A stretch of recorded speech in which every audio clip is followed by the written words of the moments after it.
శివునికి అర్ధాంగినిగా చేశాడు, పూజ్యురాల్ని చేసేసాడు. అలాగే ధ్రువుడు వాడు వాళ్ళ నాన్న ఆ తొడ మీద కూర్చున్నప్పుడు సౌతి తల్లి వల్ల గెంటి వేస్తే తండ్రికి ఒళ్ళో కూర్చుని అర్హత కూడా లేదే అని తల్లితో చెప్తే తన తల్లి చెప్తుంది, దీనికి నువ్వు వెళ్ళి నారాయణ్ణి నువ్వు ప్రార్థించు, ఆయన నీకు ఇవన్నీ సమకూరుస్తాడని. ఆవిడేం చెప్తుంది సౌతి తల్లి, నా కడుపును పుడితేనే నీకు ఈ తండ్రి ఒళ్ళో కూర్చోటానికి హక్కు ఉంది అని చెప్తుంది ఈ సౌతి.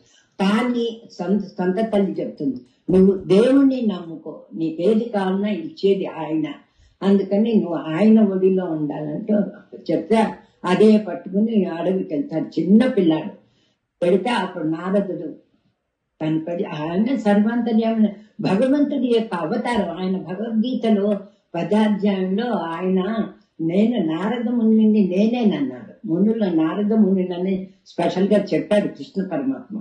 ఆయన అన్నిటికీ అక్కడ కొన్ని వ్యాసులు లాంటి వాళ్ళని పంపించి ఈ పురాణాలు, ఇతిహాసాలు, వేదాలు, గ్రంథాలు, ఇది నారదులు లాంటి మునులు ఇలా అందరినీ పంపించి ఆయన జనానికి భగవంతుడి మీద భక్తి కలిగించటమే మెయిన్